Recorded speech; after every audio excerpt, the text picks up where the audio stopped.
And so it all comes down to this. 4 continents, 7 rounds, 21 heats, thousands of laps run and hours dedicated, all leading to this evening and the opportunity to pilot a real life Formula V car on Irish soil. 30 were whittled down to 10, which will shortly become 3. Will be given the opportunity to drive in one of Ireland's premier motorsport series, the Formula V Ireland Series.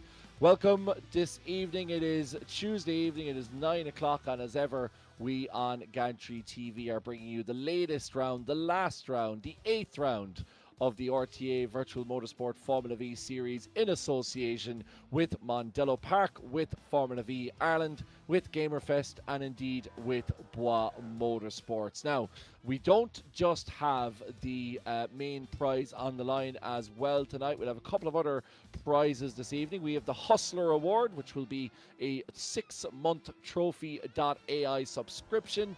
3 of them to be given away, worth over €300 for the most improved drivers. That is courtesy of Jaxer, the streamer who's been partaking in this series all the way through, as well as a mystery prize known as the Challenger Award. That will be announced perhaps even later on the stream if we can twist the arm of league management.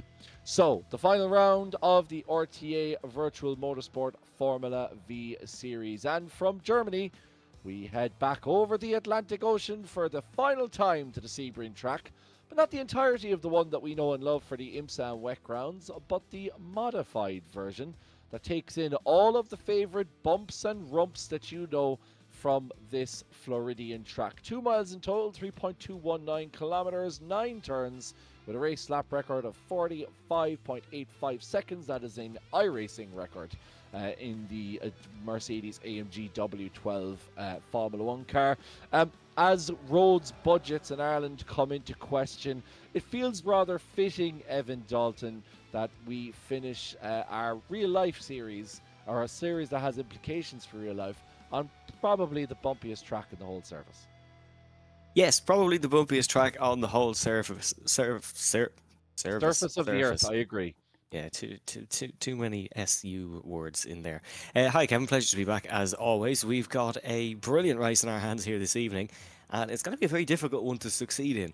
We're not just deciding our scholarship drivers, we are deciding our drivers' champions as well. We've got non-scholarship drivers eligible for that one, of course, and it's going to be a shootout between Dylan McClemens, Travis Mawhinney and Canto Chukwa for the overall points prize. So it'll be very interesting to see how this plays out. 2 long straights, as you will have come to know across the past 8 weeks. Slipstream is a big thing in these cars. This could be a pretty hectic evening. Yeah, it's going to be a mad one, and let's hope for all the right reasons. Thank you, Evan Dalton. We've Ronan Hederman as well, working in the background as always. And we'll have a bit of an announcement for you as to what the 3 of us will be doing next Tuesday evening. But for the moment, let's keep an eye on this Tuesday evening. And this man here is Jan Zoutwelle. We've talked about him before as a wet weather specialist, but he's getting it done in the dry at the moment on this modified circuit. He really isn't somebody in amongst the line for the championship standings. But Evan, you've crunched the numbers over the last couple of days in terms of drop rounds and everything we can expect. So we'll talk about the scholarship series in a bit, but in terms of the overall standings, where are we at the moment? So in terms of the overall standings, I'd love to take credit for crunching the numbers, but this one does go to Jordan Kelly. Without the drop rounds, Travis Mawhinney leads, Camto Chukwa in second, Dylan McClemens in third, but once you take the drop round into consideration, it's actually Dylan McClemens who is top of the order. His drop round is 4 points, whereas Travis is 55 and Camto's is 50. So despite running really well all season, they have been crucified a little bit. Of course, Dylan had that very, very poor week in Donington Park. That's why he has such a little drop. Conor Melia then in fourth, Harvey Dara in fifth, Brandon McGaughan in sixth. Then crucially for what is third in the scholarship, Jack Wynne, Jan Zoutwelle, both tied on 281 points, I should say. But as you know, points don't mean everything in the scholarship. There was the interview, there's cleanliness, there's a whole load of other factors that the judges are taking into consideration, so it is not to be all and end all. But in terms of what can be decided tonight, that is the overall championship, which Dylan McClemens leads by 17 points. Yeah, absolutely. Dylan is well in the lead, and I suppose, as you say, profiting from the fact that the other guys have had such good overall standings, or maybe you could just say that the overall results so far have painted an unclear picture as to what's happening as we get going in qualifying. Thanks to everyone for getting in touch. Flea McBaggins, Chris McCann getting in touch, VJ4 as well. I suspect he may be one of the Jaxer followers that have been following us. Johnny Hollywood, as always. Luke Farting. I don't know. I'm always afraid to read out usernames in case they potentially get me into trouble. So yeah, thanks to everyone for getting in touch. Do stay in touch. We have the chat up. We're keeping an eye on everything you have to say. Give us your thoughts of who you think might be crowned as the overall scholarship leader, and also give us an idea of what your thoughts are over the whole season and how you felt the whole thing went, because we'll be very interested to hear what people made of the season thus far. But Evan, as you said earlier, like the championship gives us a good indication in terms of these guys' drivers' styles, but there's so much more that goes into knowing whether a driver is suitable and ready to step into one of these cars in real life. Yeah, there is. There's a whole load that goes into it. There's the driver's personality, whether you'd almost trust them with high-speed machinery. Thankfully, I think 99% of this grid you would, and the other 1% is Sean McClements, who has a high-speed machine of himself, so we don't have to worry about that. I was going to say the same thing. There's taking in cleanliness, their attitude to racing. I got to put a little bit of insight into the interviews, and you can answer this one at home, folks. One of the questions that was asked is, do you prefer sort of passive battling, or are you passive or aggressive in battling? Was one of the questions. I'll let you figure out the correct answer to that one at home, folks. So stuff like that to get to know the drivers better.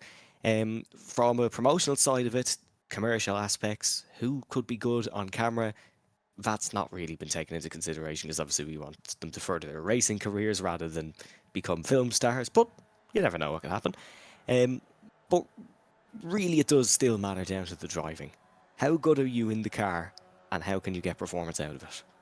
Yeah, absolutely. I mean, ultimately, that's what's going to separate those guys. But it is interesting you talk about being in front of camera, and that's something that I think it makes me think of. It's not necessarily about being amazing in front of camera, but it's about knowing that, if a microphone gets shoved under your nose after a particularly heated battle, that you kind of, mentally to take that little step and not to go in and say something that you might later regret, or all these things. It's this temperament is a big part of it as well. And as you say, just a general driver's personality, and how you think they get on around the paddock as well. That's an important aspect of it, like, because it is a big community, as that's Harvey Dara and his Fife's banana tripping over. I think it looked like he tripped over an actual banana there on the outfield of Jean de Bien, but yeah, that is an important consideration. Now, this track, exceptionally bumpy.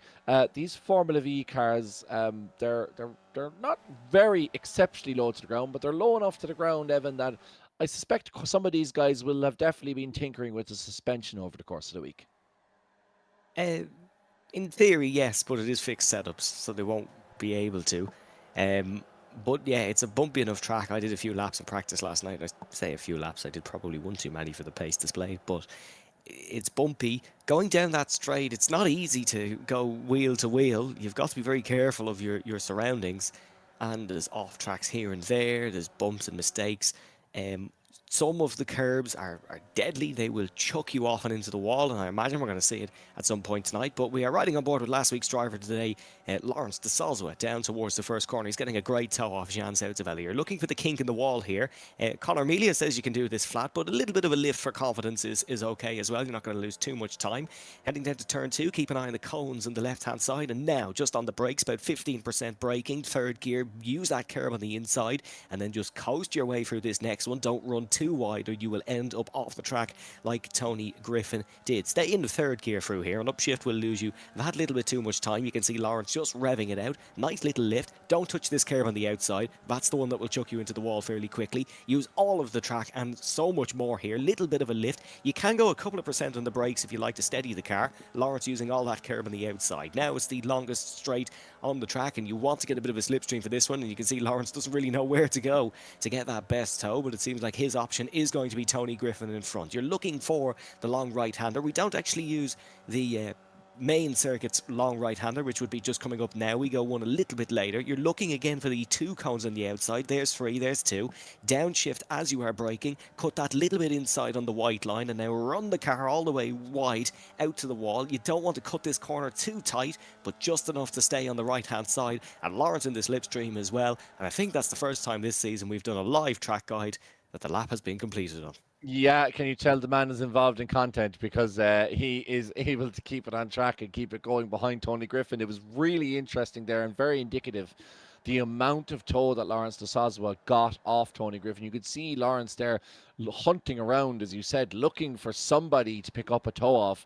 And you would think that Tony was so far back that it might necessarily make a difference. You can bet your bottom dollar that these things give serious pull in that clean air wake behind them. Now, we're looking at Kevin Joyce, but it's another content creator type or man who's, and certainly as another long-term member of RTA, Ken Doyle in the 25 car, who's actually in the lead at the moment. He's also on screen right behind Kevin Joyce there in the Ling Motorsport machine.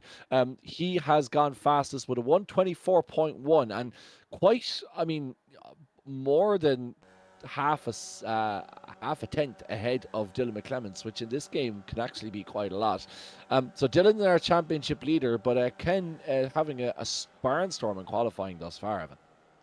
Yeah, bit of a mistake there for Ken. He's run very wide. Just for reference, in last night's practice session without toes, I think the quickest was a 124.9 by Campto. So you can see we are significantly quicker than that here tonight with the low fuel and the slipstream. So it's all going to be about the run you get. But look at this, like, as there goes Campto to the top, just as we mentioned him, and Harvey Dara beats him again, 24 flat.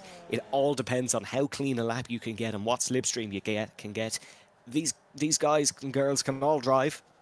It's just about your timing, really, at this point. And at the circuit like this, and at the end of the day, a bit like Lime Rock, qualifying in first may matter not.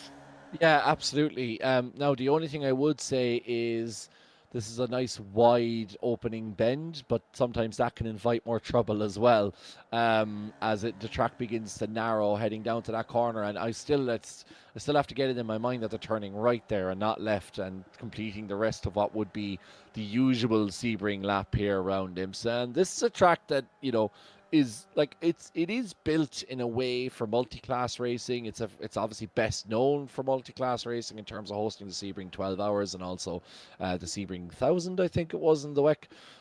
But yeah, it's definitely a track that accommodates, like, I wouldn't be surprised to see 4-5 wide, especially going down that back straight, because this track can accommodate it. As that's Camto Chukwa, I think, going around in the background. It's David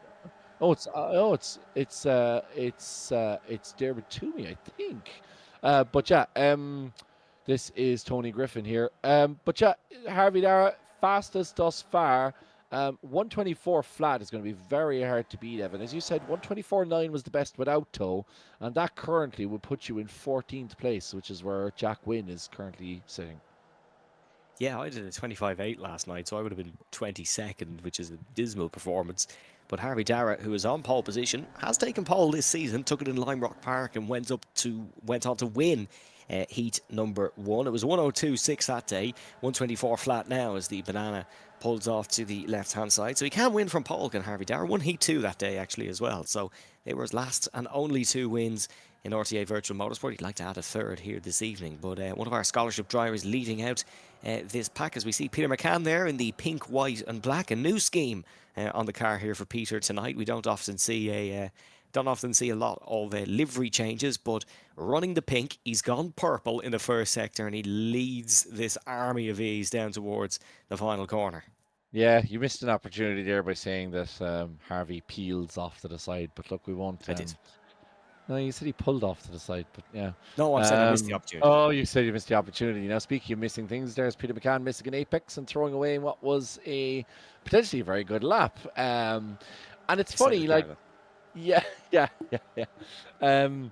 It is. It's going to be very interesting bringing it back to some of the, I suppose, as you say, like Travis is certainly up there, Campto's certainly up there in terms of the championship standings. Campto in second place at the moment. He's only just off Harvey Dara. How big? Like obviously Campto a bit. How big would this be for him as a professional sim racer in Ireland, but somebody who's never really got the opportunity to race in real life? This would mean a lot to Campto. He speaks a lot about that it was him and his father's dream sort of to turn him into a sim racer, to a real racer. But as far as progressing in his racing career, this would be massive. He's driven a single-seater before in Magny-Core, just kind of as a test day thing, but to actually get to race one, it would be huge. So if Campto is to go on to become the winner, and he's doing well in certain terms of the championship, if he is to win the championship and then maybe get the scholarship, this would really mean a lot to him. The only time he's ever sort of stopped racing was for the leaving cert, went back to the sim rig as soon as he was finished that. But yeah, it would mean a lot to him, and it definitely would be a rightful winner, I think, based on how he's driven so far this season. But it's not decided, and it's never truly over until we usually say the checkered flag, but after the checkered flag this season, because there's a whole load of factors. But he's going about it the right way. Yeah, absolutely. And speaking of after the checkered flag, are we at liberty to discuss what our plan is, where We are we'll all indeed. be next week? We are. So just to give you a sense, this is indeed the last race of the season for the RTA Virtual Motorsport Formula V Series, as Darby Dara manages, almost splits the car in front of him in two, and then manages to keep it on track. Thanks, Harvey, for rudely interrupting my flow there. So this is the last race of the season, and it's the last evening of the race season, but it's not the last Gantry TV stream. We can confirm that we will officially be unveiling all of the winners of the different awards in a separate live stream conducted straight from the base of the Sim Consultants next Tuesday evening at 8 p.m. So, do keep an eye on socials. I'm sure Bois Motorsport will have it all over their socials, and we'll have it here as well on Gantry TV. But if you think next week there's nothing to watch, well, next week we will be officially announcing the winners and getting live and exclusive reaction from both the winners and the league organisers in terms of this incredible prize. So do join us next Tuesday evening at 8 o'clock for that, where we will be officially 8 p.m. Irish time. Indeed, I should make sure I specify that, 8 p.m. Irish time. So it depends on what part of the world you are. We will, I'm sure you can check into Google or YouTube and you can get a notification for it anyway, to tell you when it arrives on your time. But we will be there next week to officially announce in what we're hoping is going to be a really special live stream, right for, as I said, from the headquarters of the Sim Consultants. Yeah, it's going to be a really special one. It's been a special season, so we said here at Gantry TV there's only one way to round it out, and that is with the big concluding stream, where we get the pleasure of announcing who our free scholarship drivers will be, and all the prizes that Kevin alluded to earlier. But more on that later. In terms of qualifying now, it is still Harvey Dara who is top of the order with 45 seconds to go, and no one setting the timing screen alight makes me think it is going to be a second pole of the season. Yeah, I wonder now, are tyres and heat, is that starting to come into it? I don't know if we can see weather and track temps there now. It might be something that our race director Ronan had, just as I say. So track temperatures there at the moment at 47 degrees. So how you can keep those tyres in the prime window, especially if you have mistakes in front of you, you're having to avoid them. That remains to be seen. Maybe there is some life left in these old dogs yet, but it's hard to see anybody bettering Harvey Dara's point. But it means that Campto Chukwa will be on the front row of the grid for the final race. And Dylan McClements, our championship leader coming into this, is going to be in the second row of the grid. So it's all set up for a superbly intriguing final evening. It is, and we know championships can be decided on the final evening. We've seen that multiple times. We've seen Dylan McClements himself win one on the final night. But Harvey Dara takes pole position with a 24.036. Campto Chukwa in second in the Mafia Esports car. Ken Doyle in third.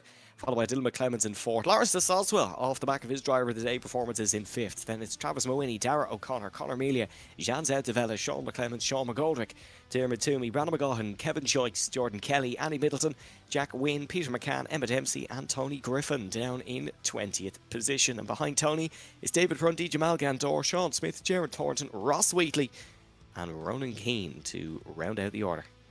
Yeah, and if you know anybody who is interested in Irish motorsport, send them on the link. Let them know that this is happening 3 races away from deciding who will be in those seats at this upcoming Formula V Ireland series.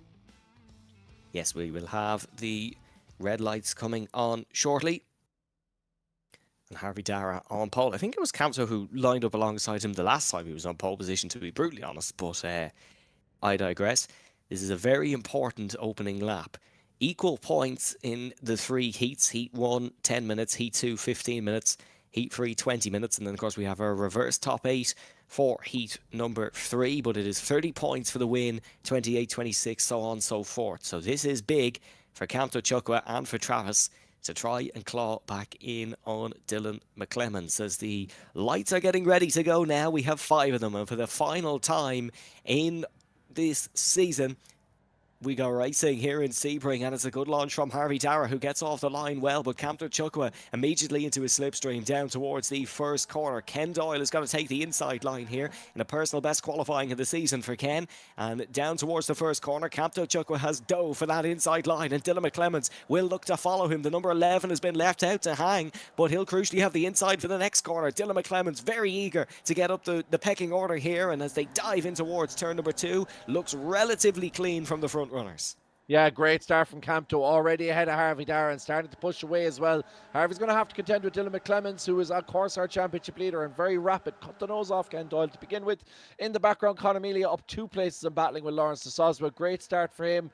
Brandon McGaughan, Kevin Joyce and Sean McGoldrick all down a huge amount of places. Must have been caught up in an earlier incident there further down the back. But up front, it's relatively straightforward as we start to see the weaving, and Dylan McClemens is going to go down the inside of Harvey Dara. Yes, here he goes. He's in the toe of Camto Chukwa down towards the final corner. The big, long, sweeping hairpin. Lawrence de Soswell has been held out to dry there, and Harvey Dara's got that extra little bit of a kick from the toe of Chukwa. But Dylan will lead into the braking zone at the final corner for the first time, and presumably lead the opening lap. Then it's Camto Chukwa. Conor Melia getting very close to the black and white tyre barrier on the outside. McClemens, Dara, Chukwa, Doyle, de Soswell, your top 5 as they go weaving down this very bumpy Sebring main straight for the second time tonight. Camto back up to second position. We are almost 2 minutes in of the 10. Kevin Joyce wrapped up in an incident. Your biggest gainer so far, Sean Smith, up 8 positions. 2 by 2 they go. Yeah, 2 by 2 they go, and it's Dylan McClemens who leads, but you can see the toe there, and I wonder are some of these guys almost going to be saying after you, Claude, no after you. Oh, there's contact there between Mawhinney and Ken Doyle, but both of them managed to stay, and Conor Melia almost loses it on the inside but manages to catch it. And somebody spinner in the background, that is Jordan Kelly. So the Donegal man once again faced the wrong way around. I suspect that the controller may have something to do with that. Hopefully he doesn't impact anybody else on the grid. But that does open up now a huge gap between those guys. Peter McCann there at the back of this pack, and then Jack Wynne further back. There's almost 2 seconds there. But I wonder, as I was saying earlier, Evan, like, will it be a case of trying to hold out to actually see if you can put yourself in second or third position going down the back straight for the final time, and then use that toe to slingshot yourself to be ahead when it matters most? Yeah, it could be. That's what we saw in Lime Rock, but crucially in the last lap of Road Atlanta, Peter McCann kind of broke that philosophy because he led onto the final lap. The rest of them all got caught together and he cruised home to a win. So it'll be interesting to see what the tactics are here. But Conor Melia looked very uncertain heading through turn 2 and 3. Then we saw a little bit of a gaggle behind make contact. Jordan Kelly, who I believe is in Monaghan this evening, racing on the controller, spinning round. Camto going for the lead. Harvey Dara will keep it though. Turned in a lot later to that first corner. There's a plethora of different racing lines you can take through there. It's really up to your own preference. But top 3 is Dara, Chukwa and McClemens, and then LD doing a cracking job in 4th. Yeah, LD, I thought he might fall off the leading pack, but he's managed to hold on to it. And it's a bit like a Tour de France stage. We have the four at the front, and then we have the peloton behind. And that gap there is 1.2 seconds at the moment. It's starting to come down a little bit just as I talk, but I think it's staying relatively consistent now. Whether that will continue as Toe comes into it, I'm not sure, because like Ken is going to be a little bit stuck here. He's going to be a bit stuck because he's behind Lawrence, but the Toe isn't going to be as strong. But then he has Travis Mawhinney who's going to overtake him now, as will Jan Zoutevella. So the three of them are going to come into that corner, which is further going to make the distance behind them. I obviously bump drafting in this is something that only a few guys can do very well, but if you could do it, would almost be to the three of their benefit, because this situation at the moment isn't to anybody's benefit. Speaking of that, Keita McCann doesn't like this last corner. We saw him ditch it in the wall on the outside during qualifying, and just about escapes doing the same thing there. Yeah, lucky. Very lucky not to go totally off. We're almost halfway through. Front three, I think are just taking the inspiration from what you said, Kevin. They're just kind of cruising through, swapping positions here or there, trying to pick their point of attack for the final lap. Ken Doyle in the League Motorsports car. Is this a last gasp effort for the scholarship? We will wait and see. He's a little bit down the pecking order after a few poor weeks, but a good result tonight could totally change that. You never know what could happen in the championship standings. Good race this so far from front crew. It's been very clean. It's been very safe. But as I say that, I'm sure they're all about to go off. Well, if it doesn't happen now, it's certainly expected to happen in another couple of laps' time. But as you mentioned there, Ken Doyle, just to come back to him, and we'll finish on this. But Ken, obviously you said disappointing last couple of weeks, but really this has been the best season that I remember from Ken in my couple of years commentating on the RTA Virtual Motorsport Series. Has put in some exceptional performances and really put his best foot forward. Proved that he's so much more than just a content creator. He's a really good driver as well as Ken. And I think he put an awful lot of effort into this season, as Harvey Dara is the latest to profit from the Toe. That slipstreamed banana making its way to the front. It's Ken, but I know he put in an enormous amount of effort for the season, and I think just regardless of whether he gets a scholarship or not, that remains to be seen until next week. I think Ken has done a cracking job this season, and certainly one of the standout performers. Yeah, Rory O'Shea was always RTA's Wexford's finest, but Ken making a bit of a name for himself from Enniscorthy here, and he's now side by side with Travis Mawhinney. And Sean McClements might look to split the two. The two scholarship hopefuls being hunted down by the two real-world Formula V drivers, and Kent's just backed off a little bit there. And that's actually cost them 3 places, so just keeping the nose cone on has cost him a little bit of lap time there, and now he's under pressure from Jan Zoutevella, the Dutch representative who, as far as I know, has the licence in hand now, so he is still scholarship eligible. Question mark over that all the way until round 8, which would have been nervy times for him in terms of his championship endeavours. Dermot Toomey, I think, just got a little bit of airtime heading off that curve. Very easy to do so. Lucky to stay in a straight line. Yeah, these cars, obviously, there's a huge aero washout on them, and particularly when the track is already bumpy, then you add a big sausage curb on top of it. That makes things even worse. Now, Harvey Dara has managed to hold on to first position at the moment. He's just reopening up that corner. As Evan said earlier, a little bit confusing, this track layout.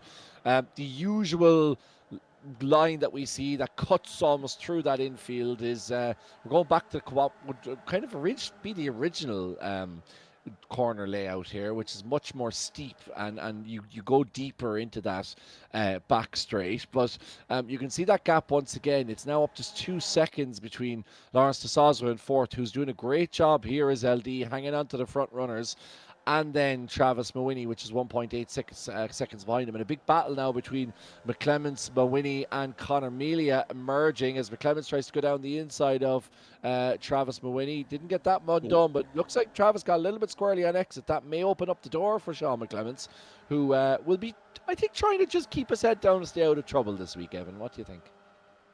Yeah, he's trying to take the 2 points back off Travis here, as that was a little bit squirrely for Travis's liking, I'd say, but in a steady 5th position. A reminder that the yellow numbers on the timing tower, folks, is our scholarship drivers, and the rest is just our regular championship entries, who I believe the champion of this will get free entries for next season, so that might be what Dylan McClements is fighting for, and Dylan McClements is going to lose the race lead here to Harvey Dara. Capital Chucko almost bump drafting the yellow machine down towards the final corner, but all fair so far. We'll have 2 more laps, I want to say, in this one. 1 or 2. It'll be close for timing, but we'll see if the white flag comes out this time by. Yeah, I reckon we might. Let's have a look at Harvey Dara's No, last last lap. lap. It's going to be last lap. So the right flag flies here at Sebring as we get towards the third final race of this RTA Formula V Scholarship Series. And a huge battle here. Lawrence de Soz was actually the best placed scholarship driver, but this for Dylan McClements and Camto Chuk. Sorry, Camto Chuk was in first place. I was a little bit thrown there because we have a green on him in the timing table because he's the car we're following at the moment. But Camto's our leading scholarship driver, and he's in with the overall shout with Dylan McClements, and he's got a good run at it as Sean McClements getting the elbows out on Conor Melia. Those two know each other exceptionally well, and two guys who will be doing this in real life later on. So they don't want to piss each other off too much should retribution be found swiftly on the real world track later on the summer. Here we go, then. Last run down the long straight, and this one's going to be decided into the final corner. The front four, not as weaving as much as the back. Camto Chukwa is in the lead. Harvey Dara in the yellow. Here comes Dylan McClements. Doesn't really have anywhere to go. He didn't pivot for the wall on the inside. He's just got to lift off and try and follow Harvey Dara through. But Lawrence de Soswa is on the outside. Can LD get an RTA win to his name? He's gone very heavy into the final corner. Is he able to hook it inside? It's going to be 2 by 2 to the line. Lawrence dives across the front. And Lawrence de Soswa's got the run of his life here in the Formula V's. Down towards the checker. Lawrence de Soswa takes the win. Full bravery and commitment into the final corner. Credit where credit's due. We're 4 wide for 5th. Oh, what an incredible finish to the race, all the way down the grid. But Lawrence de Soswa, take a bow, Lawrence de Soswa, the Kerry turned Cork man.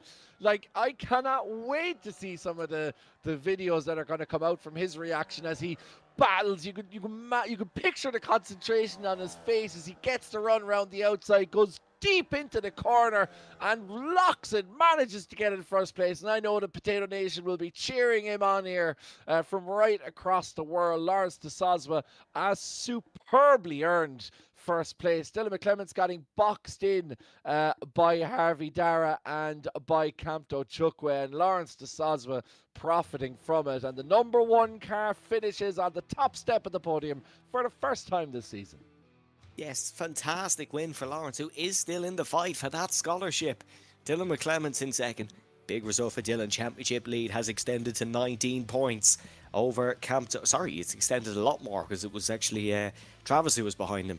Camto Chukwa then in third. Then it's Harvey Dara, Sean McClements, Conor Melia, Jan Zoutavella ahead of Travis Mooney, Dermot Toomey, Peter McCann, Ken Doyle, Dara O'Connor, Jack Wynne, Tony Griffin, Kevin Joyce, Emmett MC, Sean Smith, David Prunty, Ross Wheatley and Jamal Gandor down in 20th position. And it was Ger Thornton, Ronan Keane, Sean McGoldrick, Jordan Kelly, Brandon McGough, Andy Middleton.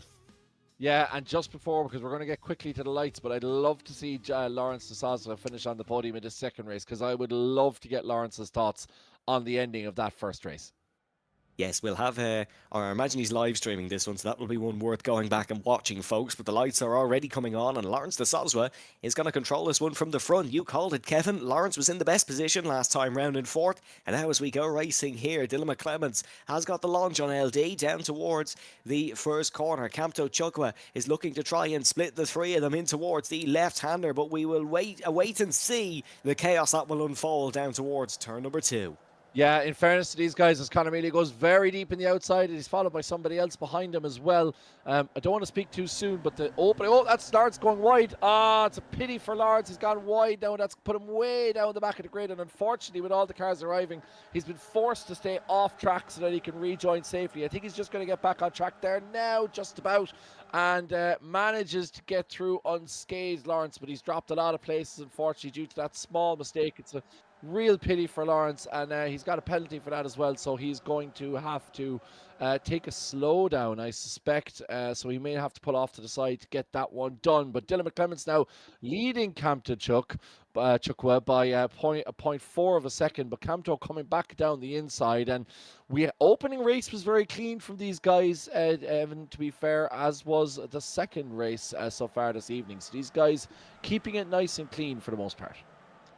Yeah, nice and clean. A lot cleaner than I thought, to be fair. But we do always get this towards the end of the season where The lads do kind of learn what the limitations of the car is, what they can do, can't do without getting a penalty. And we usually get some very clean running towards the end of the season. Although saying that, it's all about to go wrong as we're going 3 wide into the first corner. Camto Chukwa in the race lead. Then it's Harvey Dara, Dylan McClements, Connor Melia. Brandon McGaughan up 9 spots on that opening lap. He's your biggest gainer. Sean McGoldrick up 5 to 18th. Yeah, and it's interesting. This different layout brings a completely different dynamic to that opening corner, because usually in the Sebring layout, we see them pile through. That's Travis Mawhinney into the back of Diarmuid Toomey, is it? I think went into the back of Diarmuid Toomey, yes. So hopefully not too much damage there for the 13 car. But normally when you look at that opening corner, the turn one, like sometimes that invites the switchback, so you kind of hang off and you leave the person at the inside line, and then you cut in deep, as it looks like Diarmuid may have damage there because he's taken that one very deep, and then you try and switch back, because the next corner after that is usually the left-hander. But now with the right-hander, if you switch back, you find yourself on the outside, and it's very hard to make up positions there, so it completely changes, and unfortunately I think kind of nullifies those different lines in the opening term in terms of racing. But then also that change of dynamic probably reduces the potential for impacts, because you've less people. Oh, as we just say, that's Peter McCann and Ken Doyle now fused together thanks to the iRacing physics. Peter has returned to the pits, and that will allow Ken to swing his Ring Motorsport 25 car around. And it's been a disappointing evening for Ken Evan, hasn't it? Given a great opening qualifying session. Yeah, very disappointing here. Let's have a look at this one then. So Ken is on the inside. That's Vela who is in front, and they all go on the brakes, and Ken just got out of shape. Peter had no choice, and then they recreated their favourite Spice Girls song, When Two Become One. Stuck together, couldn't get out of that one. A tow back to the pits may be needed. That's the strangest Spice Girl lyric I've ever heard in my entire life. That's one of that's no, it wasn't the two become one. It was the tow back to the pits and everything else that followed. I didn't realize that was part of the song. The pits. No, yeah, let's not go there. Camto Chukwa in 5th position. Still love Billy Joel, yeah. No, don't even. We'll have to wait for that for next week. But yeah, Camto is going to have a run on on Sean McClements. Lawrence is in 6th place, and he's starting to pull away from Tony Griffin here. So despite the disappointing start to this race, LD still very much in it. And as we saw in the opening race, don't count your chickens until the Kerry man has hatched them. I don't know, does that even work? Worse than Spice Girls. Yeah, it is worse than Spice Girls. It looks like somebody might get quite close to the wall. That is Tony Griffin, I think, behind the pack, who gets very, very close to the wall. Another man who might be disappointed in the evening was the man we just had a quick look at there, as Harvey Dara goes into 1st position. That's Jack Wynn in the 419 car. Another one of the outside contenders for the scholarship series, but just hasn't quite had the pace to challenge the front runners this week. No, not quite. But Jack has very much prioritised consistent results rather than standout performances. That's been his idea. That's been his idea for the whole season. Look, it's worked out pretty well. He's sticking to that plan. I'm not going to change anything too drastic. So I imagine he'll pick up the results. His best race in each week has always been heat free. So keep an eye on him, because I imagine there'll be a big performance there. Well, apart from last week where he got the podium in heat number 1, but that's an outlier. There's always outliers in the data set. Sean McClements is going for the race lead here, tucks up behind Harvey Dara, and he will take the lead for the first time this evening. Yeah, and he's done it at the right time here, Sean McClements, because 5 minutes in, he still has Harvey Dara on the back of him, but Dylan McClements has dropped back a bit, and as Camto Chukwa, I'm surprised by that.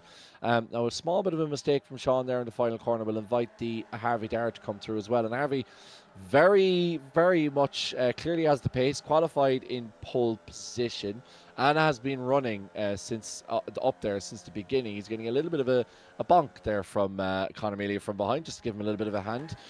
But it is Harvey will certainly be hoping that he can get a race win, because very, very quick in this track, very clearly. So he'll be hoping to try and transfer that into championship points, as Sean McClements once again takes the lead. All very tight, but once again, that's man going around. That is Darragh O'Connor, I'm glad. I was going to mention Dara O'Connor as an outside shout for a top 8 position, and now I'm glad I didn't, because I would have been blamed for that.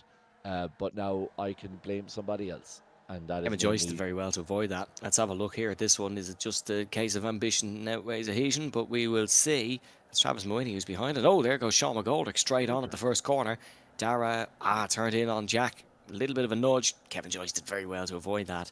I think Jack was pushed onto the curb there. He bounced over it. Tapped Dara. I'm sure the stewards will have a look at it, but I think Dara may be at fault for his own downfall there. Yeah, it looked like Dara had more asphalt on the left that he could have potentially used, but again, very hard to tell from angles. If Jack's hitting the curb there, it's likely that he didn't have any more space on the inside.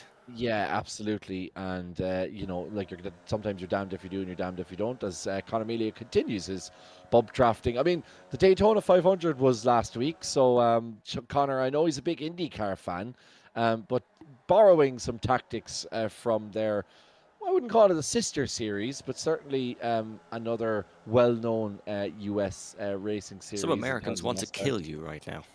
Oh, well, yeah, but that's why I didn't call it the sister series. Oh, that is Conor Melia getting very wide on the outside of a right-hand turn. Certainly, once again, you could bring NASCAR into that conversation. And Harvey Dara doing a great job of avoiding that with Kamto Chukwa very close behind. Now, that has brought everyone together. Oh, I was going to say that's brought everyone together, but unfortunately, the banana is gone off the track. And let's see if Kevin Joyce once again arrives on the scene of an accident and once again profits from it. Let's have a look here and see what happened, Evan Dalton. I warned you all. I said don't touch that curb, and I likely think this is what's happened to Harvey Dara here, heading through what is just a lift through here, but you can carry too much speed. Has he touched the curb?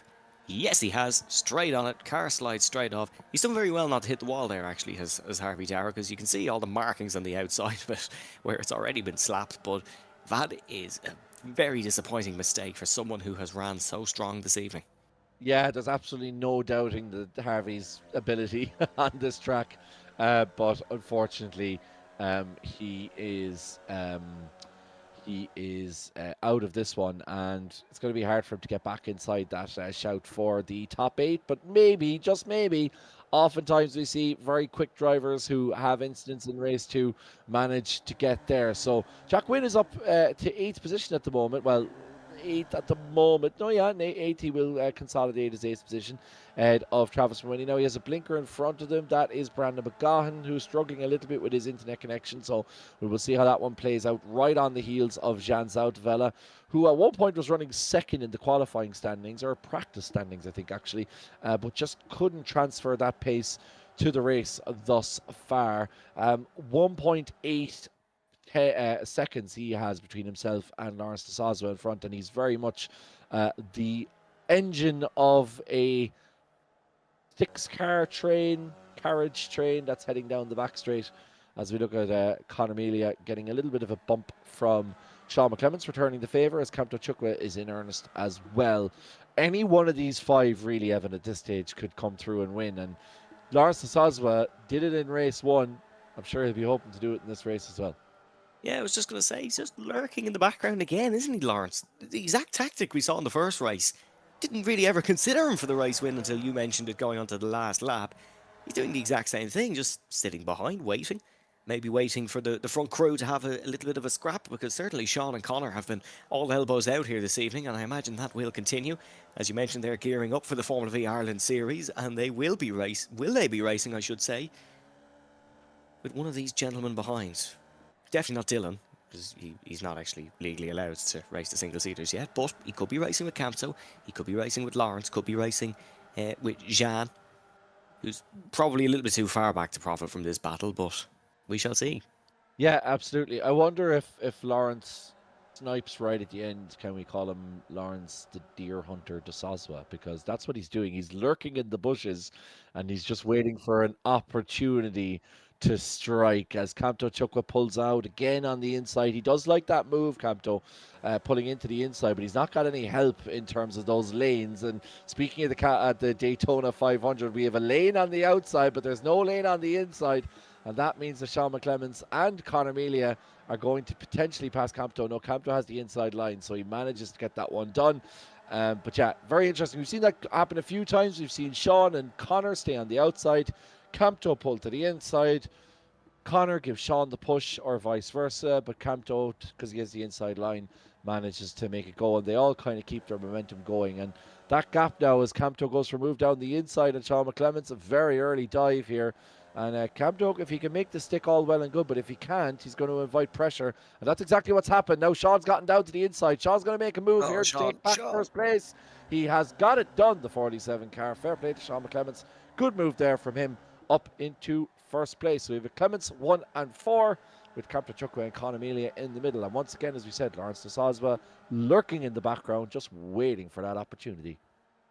I always forget that, like, Sean is a ridiculously good driver when he goes for moves like that, because I wouldn't have pulled that move off in a month of Sundays, and a lot of the grid wouldn't either. But he's got down the inside, and he's actually put himself in a good position here in this one, because as you imagine, he's not going to keep the lead come the end of this straight, which puts him in prime position for taking it back in one of the last few laps. It is very NASCAR, IndyCar-esque here at Sebring here tonight. Of course, it is the first race in the iRacing IndyCar calendar. Sebring, they do their pre-season testing here in real life, so interesting to see how those races go. But more importantly, tonight we're now looking at free wide, and that is that's Tony Griffin, and that is Harvey Dara and Kevin Joyce. So Harvey Dara working his way through the pack okay here since that earlier mistake. Yeah, well, as we said, it oftentimes, and I think it might be a bit too much for Harvey at this point, as Lawrence has a little bit of a nibble down the inside, seeing if he can catch some of these guys napping, as he makes his way into fourth position. So Conor Amelia now down behind him, but it looks like Conor will more than likely take that position back.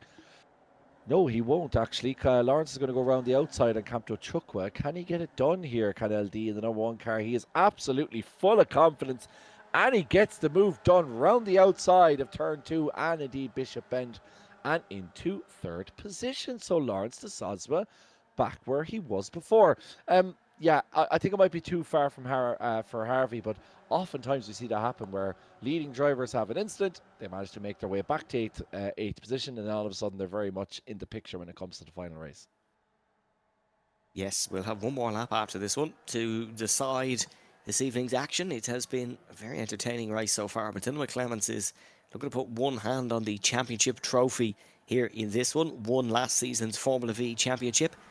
Didn't win the MX-5s before. That was won by his cousin Ronan, but he did win the Indy cars before that. So it would be 3 from 4 if Dylan could take the championship here. These are having a great scrap as well, heading on to the last lap. So we need to keep one eye on that one, but more importantly on our race-winning battle, where we have almost 8 cars fighting for the win here at Sebring. On to the final lap. Who's going to budge first? Lawrence de Sosva with a bit of a different tactic. He's going to go for the race leading towards the first corner in hopes that everyone else squabbles and catches each other up. But Lawrence de Sosva is into the race lead. Conor Amelia running very wide, almost rotating his Formula V round in towards turn number 2. Take a nice tight line and then drift out. You can see the racing line forming with all the rubber and throws off the tyres. But LD still doing excellent here. Brandon McGohan and Jan Zoutavella battling behind, and there's a little bit of a schism in this front crew. It looks like it's going to be between the two McClementses and de Sosva for the race win here. One more little lift before the long straight. Gotta make sure you don't run wide and too far off that curb.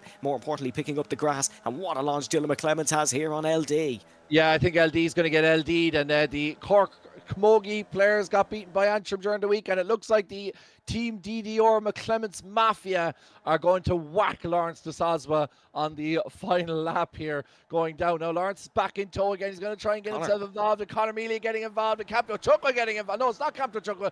It's Brandon McGohan. Where's he come from? Brandon's come around the outside, but it looks like it's going to be the McClements brothers who are going to do enough to hold on. And while Lawrence pipped him on the first race, Dylan and Sean get it done in race 2. Yes, it is another win for Sean McClements here and across the start-finish line. What an underrated season he has had. That is another win for him. Dylan McClements in second, Conor Amelia in third. Oh, that's Tony Kevin! No, it's not. It's Kevin Joyce. My apologies, Kevin Joyce. And was it David Prunty came together in that one? We'll have to wait and see. But big accident, Kevin Joyce. Thankfully, at least for him, he manages to cross the line before the next lap starts and does hold on to some semblance of points. And he's lost crucial points there, though, because out of anyone in that battle, he is the one in the scholarship fight. So he has lost crucial points there, which is very disappointing for him, as Peter McCann is just going to be trundling round here at the back and pick up 21st place. Let's have a look at this Gantry TV replay then. Yeah, this is going to be of the last lap incident. Oh, let's have a look at what happened to Peter McCann here. The new livery isn't working out for Peter, unfortunately, and it is this last corner that's caught him out before. Will it happen again? Off he goes. No, this is Ken Doyle. This is the incident earlier on in the race with Ken Doyle we saw. But I'm interested to see that Kevin Joyce incident again in the final lap. We don't have that, I'm hearing in my ear. So instead, we will focus on the winners. Sean McClements and Dylan McClements. Conor Melia getting in third as well. Good result for Conor Melia. And Brandon McGaughan in fourth, Lawrence in fifth. And to be fair to Lawrence Evan, he gave it a good lash. He was leading going through the first corner, but it was always going to be exceptionally difficult to hold on to that. It is. It's going to be difficult. Lawrence gave it a good go, but he was just pipped by the two McClements brothers. Sean McClements takes the win. Dylan McClements in second. Conor Melia in third. Brandon McGaughan in fourth. Lawrence DeSalzo in fifth. Jan Zoutavella in sixth. Cam Chukwa in seventh. Travis Mooney in eighth. Dermot Toomey in ninth. Jack Wynn in 10th. And it is Harvey Dara, Tony Griffin, David Prunty, Kevin Joyce, Jamal Gandor, Dara O'Connor, Emma Dempsey, ahead of Ken Doyle, Jared Thornton and Ronan Keane in 20th position. Then Ross Wheatley, Peter McCann, Sean McGoldrick, Sean Smith, Jordan Kelly and Andy Middleton. Let's hear from your race winner then, Sean McClements. Here we go. Sean, Race congratulations. It is another win here in the Formula V's. Imagine how many wins you'd take if you actually practiced. Yeah, don't talk, sir. Toilets did fix, like, I'm sure the hate be fixed, so why would you practice? Yeah, although the person who does practice in your livery on a Monday night must really be dialing in that car, because the results have just been coming in. Oh, it's unreal, like, I've got my own personal, like, driver coach there on a Tuesday night just before he pops off to the commentary booth, like, tells me left, right here and right exactly, there, yeah. so it's actually, it's good, like, it's worked out well. You could do that in real life too, you want, like. Probably not. I might steal all Ronan Doherty's customers off him. You keep mentioning toilets. How's the new job going? Here, loving it, loving it. A lot better than before, so loving it, No lifting at the line this week? No, because he fucking stole the trophy off me last Sean. week, so I've had enough. He stole Right. the trophy off me. Right, good luck for Heat for 8. Now let's hear from his slightly more mature younger brother, Dylan McClements. It's his very more mature younger brother, Dylan McClements, I think it's fair to say. And I won't apologise if it offended anybody, because I know nobody on the stream watching this is going to be offended by it. So we all know what Sean is like. Dylan, your brother didn't lift for you on the line. You had a couple of chances and you're really, really pacey this evening. You just haven't managed to get a first place, but showing great pace around this track. Yeah, I'm sort of happy just to play second for now. In terms of the championship, I didn't really know I was in the fight for it, but just keeping everything's a bit down a notch. It's been a good couple of races, and hopefully I can say the same for last one. Yeah, it's going to be an interesting one, because the top 4 are going to be scholarship drivers. The bottom 4 are non-scholarship drivers. And is there kind of an onus on you guys as non-scholarship drivers to try not to affect things, particularly given it's literally the last race of the scholarship series? Well, usually we just send it on because they're always a bit wary since we're in the higher risk or whatever for the scholarship. But I don't know how it's just going to work for the last one. I think I'll just sit back and watch, and if there's any chances, I'll go for it. And as somebody who's certainly going to be hoping to be driving one of these in the future, it's great to see guys like, Campto, Lawrence, these people that you know so well, be potentially in with a chance of driving these machines in real life. Yeah, it'll be good for the Formula V, and good to see some of the race people out, especially like Campto and all that. Maybe not have a chance, and I feel like it's definitely going to be an interesting team next Tuesday, and I'm looking forward to it, the results. Brilliant. Well, congratulations, Dylan. Second place in the second round. Looking forward to talking to you very shortly. All right, thank you. Right, an eminently more mature Dylan McClements, and I suspect an even more mature Conor Melia joins Evan Dalton. Connor, on the podium, which has been few and far between this season, how are you finding it out there tonight? Yeah, it's another super speedway where it kind of doesn't really matter. It's all down to like luck on the last lap, basically. I feel quite bad. I should have lifted for Brandon. That would have been amazing. He was started 25th. That would have been quite a story. I feel quite bad. I should have just given him the You're not podium. allowed to lift anymore. In Yeah, no, that's illegal. Yeah, thanks. But yeah, no. We'll see how we go on here in the last race. Excited to drive a car that isn't just super speedway racing next season. So, what's your thoughts going into this final one then, very quickly? survive and do a load of racing and have fun, and yeah, last race in this wonderful car that everyone loves so much. Yeah. Thank you very much, Connor, and all going well, we will talk to you again afterwards. Cheers, lads. Right, I have a new favourite thing in RTA, and that's reading the stream chat after Sean McClement's interview, because we have a lot of American viewers joining us who have not got a clue at what he's saying. Admittedly, when he's not putting on the accent, it's a little bit easier. Right, let's have a read for a few of these. As a Yank, I can't get enough of these, says Jay Pezzo. Yes, still can't understand anything. It's just a cryptic language. Drunken slurring. Northern Ireland is mysterious. It's just Ford to pick out of the bunch. Excellent. Right. Well, Travis Mawhinney leads us off the grid, who's eminently more understandable than his Northern Irish compatriot. Capto Chukwa in second place, Jan Zoutveld in third, Lawrence de Soswa in fourth. That's a good opportunity for Lawrence to get ahead there. Brandon McGahan in fifth, followed by Conor Melia, then Dylan McClements, and the aforementioned iconic Sean McClements in the 47. Then we have Deirdre Toomey, Jack Wynne, Harvey Dara, Tony Griffin, followed by David Prunty, Kevin Joyce, Jamal Gandor, Dara O'Connor, Emmett MC, Ken Doyle, Jared Thornton, Ronan Keane, Ross Wheatley, Peter McCann, Charles McGoldrick, Sean Smith, and Jordan Kelly and Andy Middleton aren't taking to the grid, it seems. Four, as I said, mentioned earlier, very quickly, Evan, the top four are scholarship drivers, and then the four following are non-scholarship. Should be a really fascinating one.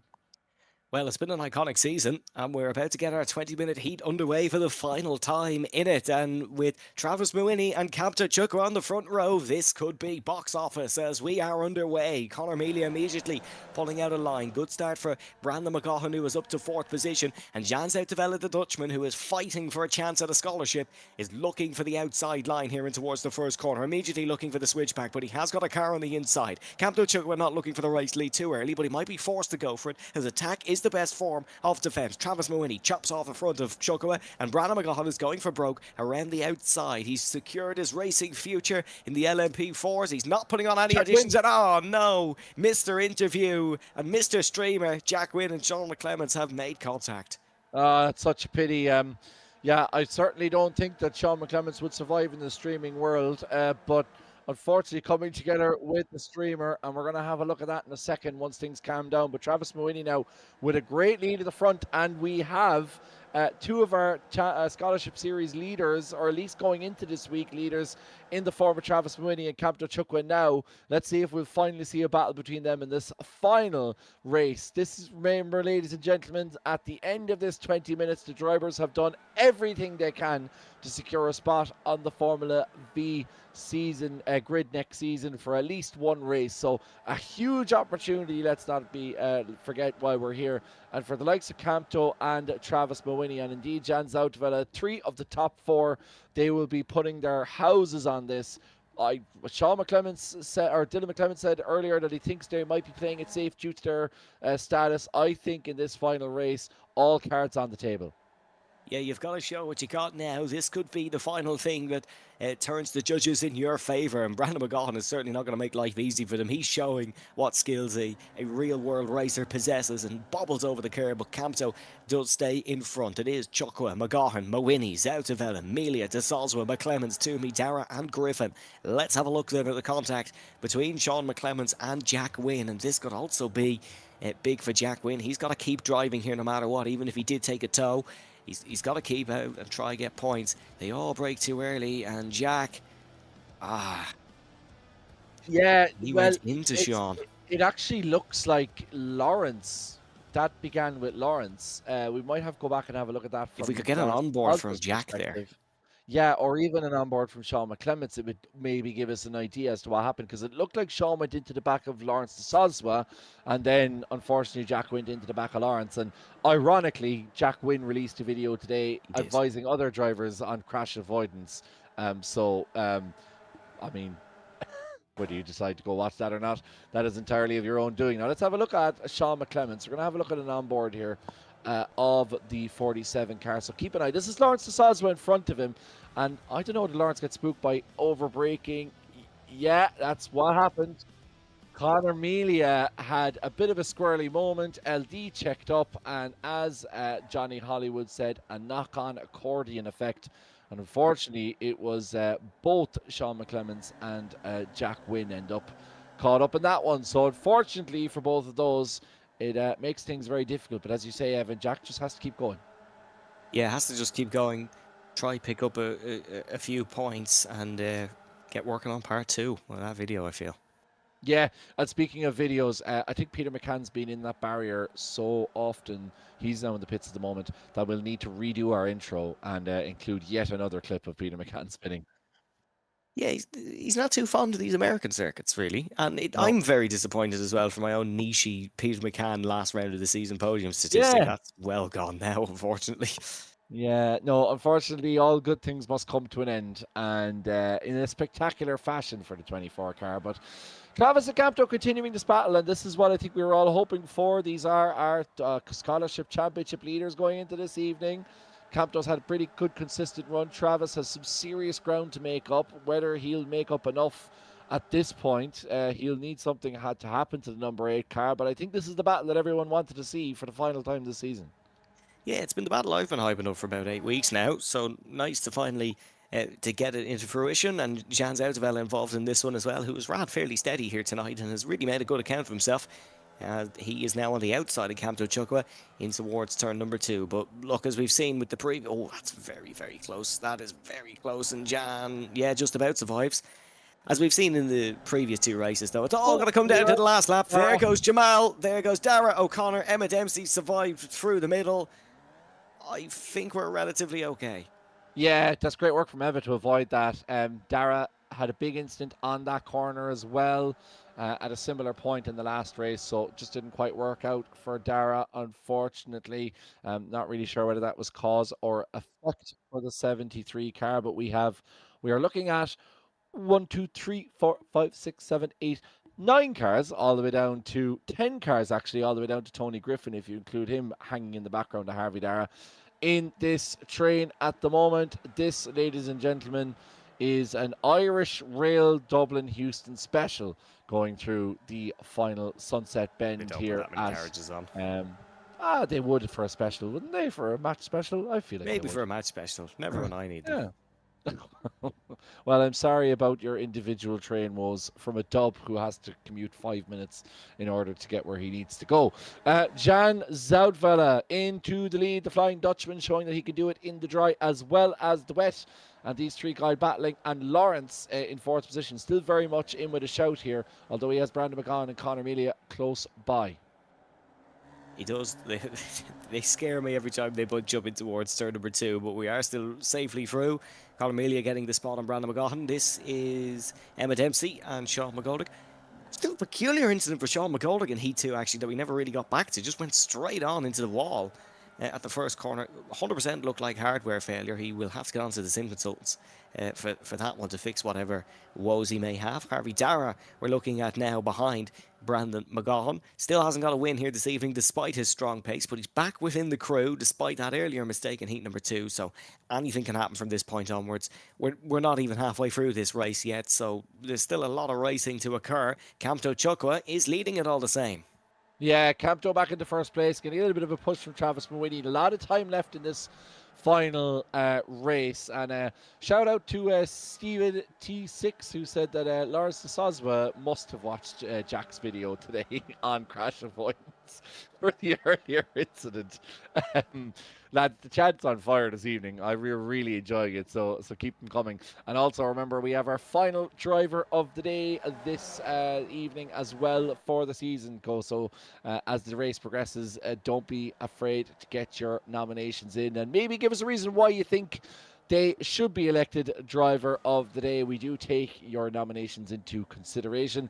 Most of them we throw in the bin because we've either given it to them already, or B, they've probably won a race. But give us your suggestions nonetheless, as Dermot Toomey goes very heavy over that curve on the inside, but manages to live to tell the tale. So the top four that started the race in the top four places are still in the top four places, and 0.8 of a gap now between Lawrence Soswa and Brandon McGahan. I thought LD would have the running on these guys given what he's done thus far this evening, but certainly still very, very close. It is still very close. I think it's going to remain this close no matter who really is at the front for the rest of the night. Sean McGoldrick, your biggest gainer so far in this one, up 11 spots. He's hunting down good friend and compatriot Kevin Joyce. That is in the battle for 11th spot. It is going to be Jean Zautavella who will lead this one into the right-hander though, and even though it is fairly formation and uniform changes towards the final corner, race cars going at the speed these are going at, getting that close can always end up in disaster, but the front three making a bit of a breakaway here. Front four, sorry. Yeah, front four making a breakaway. We've had a nomination of Pavlo Kishkan for driver of the year, which is it's just You'll never guess who submitted that one. That's a great one. Obviously, Pablo, very good to have your acquaintance. Thank you very good to have you joining us. And also Nomad Simwork says LD has cooked today. Emerald Car Photography says Peter McCann driver of the day for keeping the spin tradition going. So maybe that's a new tradition that we can have a Peter McCann final round spin fest when it comes to. No, because he won a race last year in the final round, and I was like, right, this is the start of the streak again. I was like, he started it in January 2024. It went in October 2025. Oh no, so yeah, he won a race in the last round, and then I took him out in heat number 3 last season. So that was what happened there. But we will have to start the spin tradition. Yeah, Lawrence says Jordan says Lawrence is driving, so he can't contribute to the chat at the moment. Jordan says even though Lawrence got driver of the day last week, he fully deserves it this week. Indeed, if he hadn't got a driver of the day last week, I think he would be first in the door this week. And Johnny Hollywood says Tony Griffin and Jan Zoutfeld driver of the day thus far. Jan Zoutfeld is a good shout as well, because Jan has been in it to win it, and certainly in amongst the mix in that Wii Sport beautifully liveried number 35 car all evening. And while he hasn't necessarily, a little bit of a wiggle there in the background from Brandon McGahan, even though he hasn't necessarily been on the podium as Jan, he's certainly been up in the top 5 consistently throughout the evening. Yeah, he's done a very good job as Jean Zautavella, but we still have 10 minutes to go. You never know what could happen. Brandon's done very well as well, but I don't think Brandon will end up with driver of the day. Given how many races he's won this season, he's won the most out of anyone on the grid, but it has been a good fight back after what I assume was contact in the first heat of the evening. You can see a downshift there from Lawrence Soswa as they head through this sweeping right-hander. Very nervy stuff in this heat. Usually final round of the season we have our champion decided, we know who's going to win, and it's all hell for leather, but this is nervy because there's still something to fight for. The way this season has played out has been perfect for this scholarship, because no one in that pack has any idea who the winners are going to be.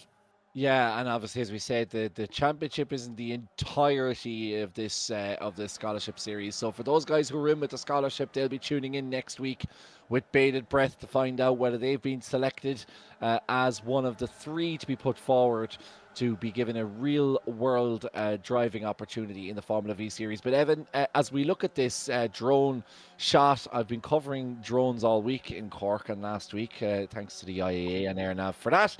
You can look that up if you want on the Irish Independent, because it is a story and a half. But as we look at that drone shot, Evan, I'm going to give you an opportunity to have a look at the championship standings, because you, as I said earlier, Jordan Kelly was figuring things out before he yeeted himself into a wall with his controller, and has now joined us in the chat up in the county of Monaghan. But you can give us an idea of where we are with the point standing. So, like, obviously with drop rounds included, What do these guys need to do in order to put themselves in the roughly put themselves in the running? Because obviously we haven't fully worked out the last 3 rounds or 2 rounds, and you've penalties as well. Drive fast and clean. Okay, could be any more specific than that? No. Camto doing good. Okay. I don't have the maths done and I'm keeping up. I know Camto is 3 points ahead of Travis. Someone delete Jordan's comments so I get the credit for this. Camto is 3 points ahead of Travis in terms of the scholarship, but I think in the overall championship, Dylan's still doing pretty well. Camto drive good, excellent. Right, quote of the season: he needs to finish 1 place behind Travis. Well, that now really puts the cat amongst the pigeons, because we have Jan Zoutevella and we have Lawrence de Sodswell. So if you look at that white car on the inside, that's Travis Mawhinney. Look at the black car just behind him, that's Camto Chukwu. At the moment, as it stands, Camto is doing just about enough to win the championship, but if he loses 1 more place or Travis gets ahead of Jan Zoutevella at the 35, we will have a very different championship. And I wonder, and I'm sure Jordan can confirm this, but will we have a tied championship again in terms of points, and will we be going to countback? I imagine we will go back to countback, and if it goes to countback on the wins, it will go to Travis Mawhinney, because he has won. I don't think Camto's actually taken a win this season, so it will go to Travis Mawhinney in terms of countback. This, of course, for the overall championship would still be for 2nd place, with Dylan McClemens winning it, but that really doesn't matter. It is about that scholarship prize, and this could be the difference between maybe getting the double header or getting the single header in terms of the prizes, but that is for the judges to decide. We're just working off the points standings for the minute, and so far Travis Mawhinney is driving the wheels off this Formula V. Yeah, and it's 5 minutes to go. We're getting really close. There's some seriously good comments going on here. Evan Dalton says, no, that's me. Ronan's. No, sorry, Evan Walsh. Sorry, my apologies. Evan Walsh says, driver of the day, Ronan's CPU. Oh, that's excellent. If you know, you know. And if you don't, I think everyone knows. They've all watched this season. I apologize for anybody who suffers from epilepsy for some of the rounds we had. Said it would be funny if it itself now in the final minutes of, well, it'll lose driver of the day pretty quickly if it does that. Right, on more serious matters, 5 minutes left. And we have a very, very, very close race indeed. We have a huge amount of people watching. Thank you so much for watching. Thanks for getting involved in the chat. And if you can, click the thumbs up button. Really helps us. And if you do know somebody who's really interested in watching the 5 minutes of a championship battle go down to the wire, do share the link around. Let people know, because this is going to be an absolute cracker. Because these guys, the 2 guys you see in shot at the moment, the black car, the white car, Travis Mawhinney, Camto Chukwu, both going for a championship title. Yes, this is amazing. This is everything we wanted this season to be, and it is paying. All the hard work is paying its dividends. Here we come then down towards the main straight once again. Lawrence de Sodswell, as suggested by Johnny Hollywood in the stream chat, is he eyeing a 2nd win today to really put an exclamation point on a good season? Camto Chukwu to the race lead. Camto needs a few of the non-scholarship drivers to start getting involved here. The likes of Brandon, the likes of Harvey. Dermot Toomey having a solid race in 7th as well. Really needs them to start asking questions of Travis. He has Jan Zoutevella in between them now. Yeah, Jan in the middle. He is the anchor, and Camto doing enough. As it stands, he'll be desperately hoping that Jan plays Dutch Minister of Defence and holds out Travis Mawhinney for these final 4 minutes, but he has to do it himself, Camto, as well. He can't depend on others in that number 8 car. He's been so exceptionally consistent this evening, as has been Camto Chukwu, and Travis Mawhinney will be kicking himself that he didn't do more in these opening 2 races, but still a huge opportunity now for the number 18 cars. They weave and bob down the final straight, and this will probably be the 3rd last lap, I suspect. Travis trying to find some space to see if he can slip down the inside. He's going to be covered off by Jan Zoutevella, and Jan goes into the lead, and all of a sudden, look at all those cars piling in. That 9-carriage train, that match day special, comes round the Sunset Bend as we reach 17 minutes to go, probably 2 laps left, I suspect, Evan Dalton, and this could be anybody's. Yeah, this is open season. Brandon has that slowdown. You see by the yellow box indicated on the left-hand side. He might be able to bleed it through this first corner with a bit of a lift, but it is going to drop him off. The pack is a bit of a blink for Campto, but thankfully he is way ahead of everyone. It's this 4 who's looking like he's going to go for the win. Maybe Dermot Toomey, an outside chance. He is in the final 10 for the scholarship, but didn't have the best of weeks in... or didn't have the best of week in Hockenheim, so kind of dropped down the order that little bit. But look, anything could still change. Campto Chucko in the race lead. Jan Zoutevella in second. Travis Mawhinney in third. For Campto to finish this season as number 1 in the scholarship standings, he needs to just finish 1 position behind Travis. He's doing more than enough. Yeah, he's doing more than enough at the moment. I had a desperate worry there that Campto had suffered a connection error and that he'd been kicked from the race, but thankfully that didn't happen because he desperately needs to stay in this one. Now look at Lawrence de Sosma. He did this in the last lap of the opening race. This is the second to last lap on the final race. Will he try the same trick again going deep into this corner? He's going to have to do something serious with Campto on the inside and Jan on the outside, and Lawrence tries to move around the outside, but that may open up the door for Travis Mawhinney to come down the inside into Sunset Bend as we cross the start-finish line for the second to last time this evening. The white flag is flying, Evan Dalton. We're into the final lap. And once again, these two guys separated. Lawrence de Sosma this time, the meet in the championship battle sandwich. And Campto leading, going down the inside of the opening corner. White flag is out. We started 8 weeks ago in Donington Park, and it comes down to this. In towards turn number 2. Campto Chucko is still with a crucial lead, but arguably not the position you want to be in. Lawrence de Sosma won the first heat tonight from 4th position heading onto the final straight. He is in that same position, but he has 2 very hungry drivers who are looking for their chance to race a real Formula V.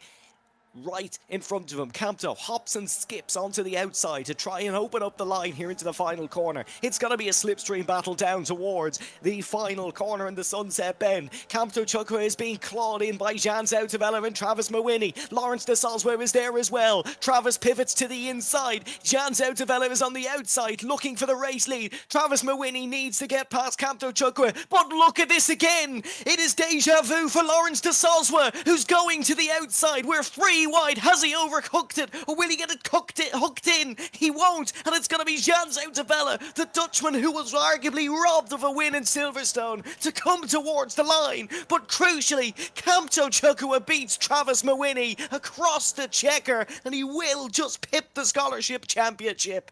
Oh, what an end to that race. Lawrence de Sosma once again trying the brave move around the outside, but unfortunately, as you say, overcooking it into the barrier he goes.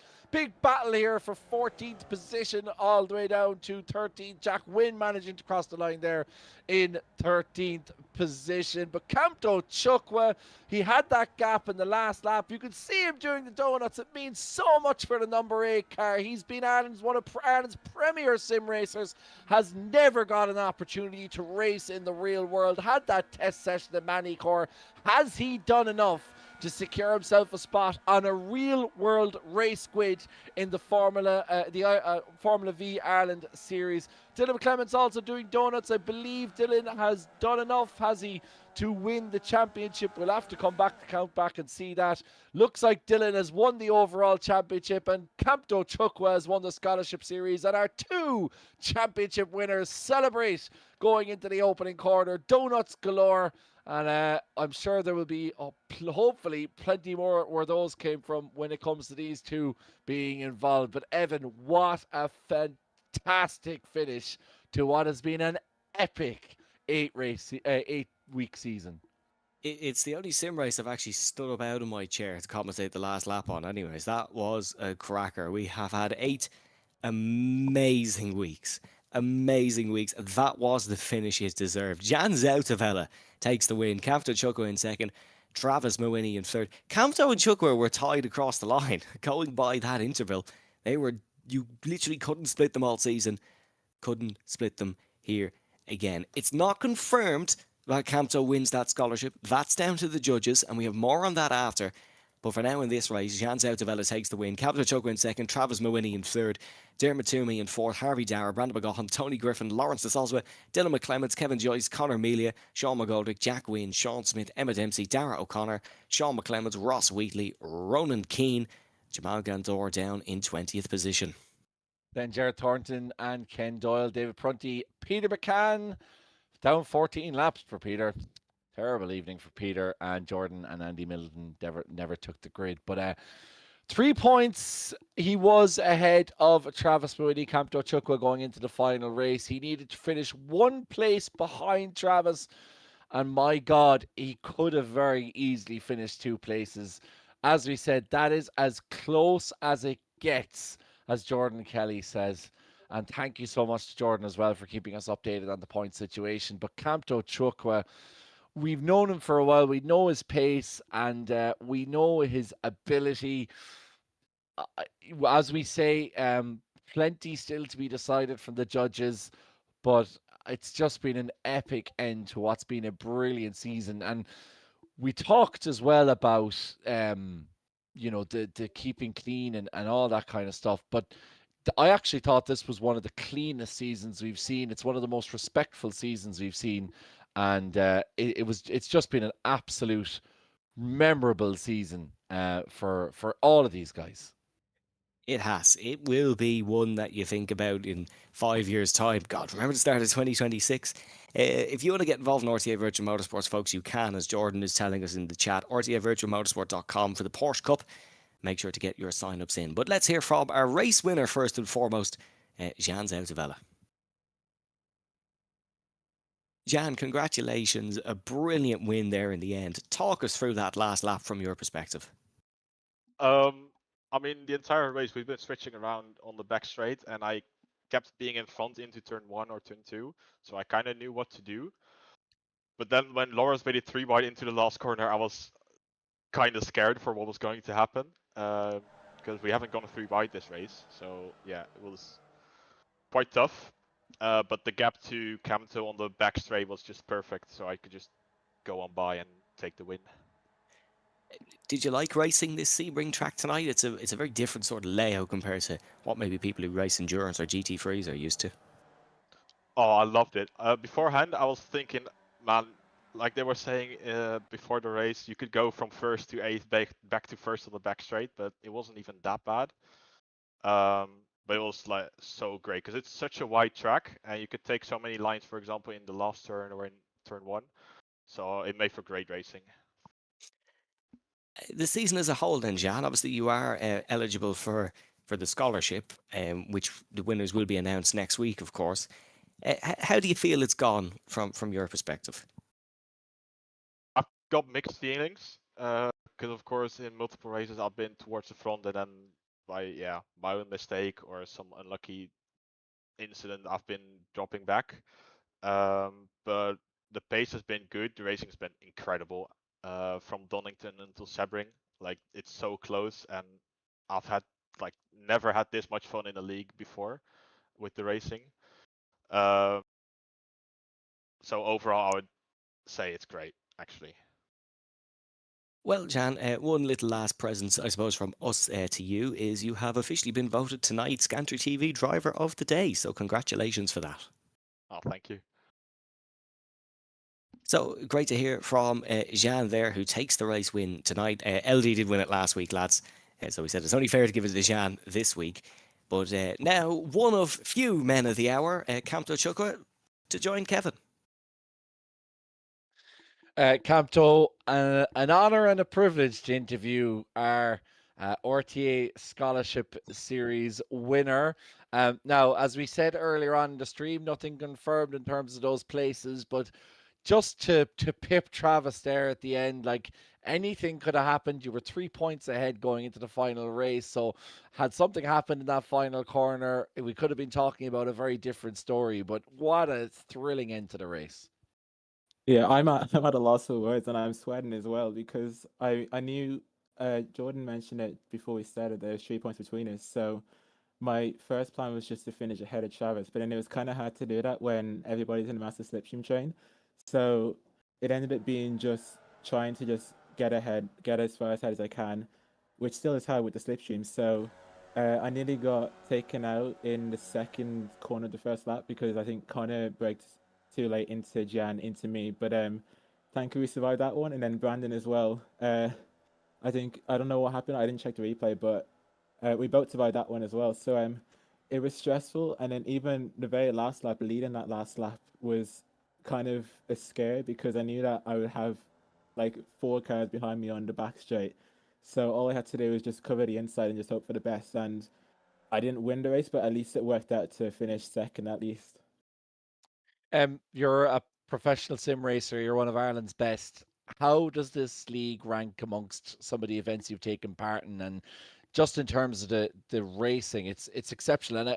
I mean, you've been involved in previous seasons, but this seems like one of the most consistent and kind of respectful seasons in terms of the racing. That there's been really close racing, but you guys have managed to keep it almost relatively clean all the way through.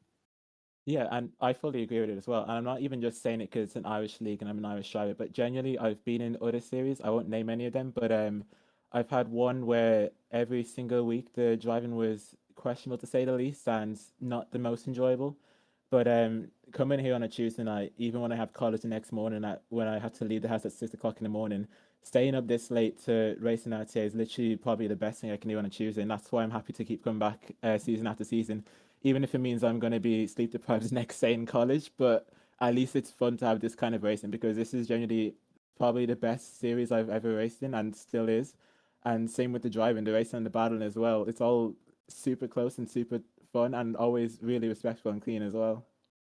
And look, as I said, we won't know till next week in terms of exactly who's got what. But for you, how much would it mean if you were to be given one of those places and to be finally given the opportunity to race a real life car, not just to drive a real life car as you had in Manicore, but to race a real life drive, especially on home soil?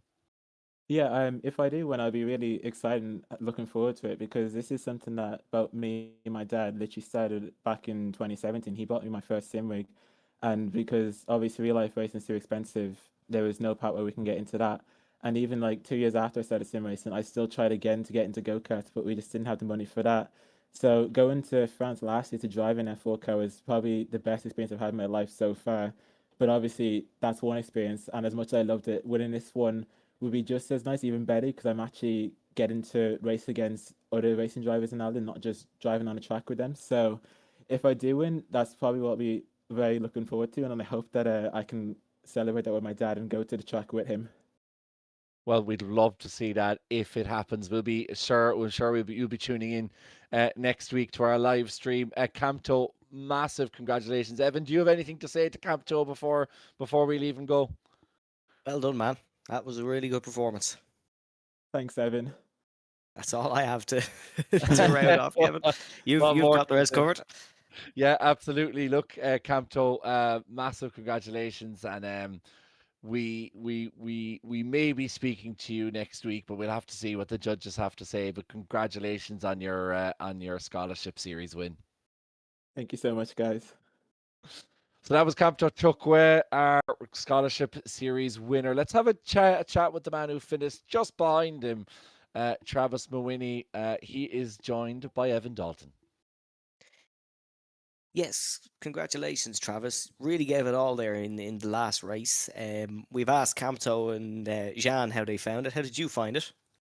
I found it pretty good. The first 2 races, I kind of lost the train after battling with Connor Mealy for a bit, and it didn't really give me a chance to fight with the top guys, with Dylan and Camto. But race 3, it was very, very entertaining. Like, we were going 3 wide in the turn 1, not making contact. It was just super clean, super clean. It felt very good, very clean, and it was very entertaining as well. So yeah, I found it very, very good, that last race. Yeah, now, no scholarship winners confirmed by any stretch of the imagination. So we're just as much in the dark as you have. The overall points may have gone to Camto, but do you still think there's a chance for yourself in this? I don't know, to be honest. I was thinking, since I finished behind Dylan and Camto the first 2 races, my thinking was I might have lost possibly both titles even. I was just keeping my head down, trying to think of something, trying to go through the pack. And the last race, there was something there, but I couldn't get that little bit more out of it. So honestly, I'm not too sure. It's gonna be a close one. How have you found the last 8 weeks then? Yeah, it was very good. I think it was a very good improvement towards comparing my first season. Uh, what else am I gonna say? Yeah, it's been a very good season, really. Me and Camto and Dylan as well, we were having very good paddles from time to time. Even Dylan was like very down in the standings, and he's able to make a comeback, which is it's fair play. Like, and Camto, I have to say, fair play to him as well. We were pretty much battling all the way for the greatest prize of the Formula V Championship, and yeah, it was really good. It was very good improvement. Travis, thank you very much for joining us and congratulations. Cheers, man. Thank you. Well, that was our last interviews for this season of drivers. Well, in theory, we've one more driver, but he's coming in as a non-driver representative. But you get what I mean. If you've been here a long time, it is Peter McCann who will be joining us in a second. But just to reiterate, folks, to you at home, we have no scholarship winner just yet. That will be announced next week at our big event that me and Kevin have been hinting at for the last hour and a half. In terms of the points, Camto may have accumulated the most, but that is not the deciding factor here. One of the men who will be the deciding factors is Peter McCann, who joins us now. Peter, we won't ask you much about the racing this evening because there's not really much to talk about from your own perspective. But as RTA admin, how have you found the last 8 weeks? Busy.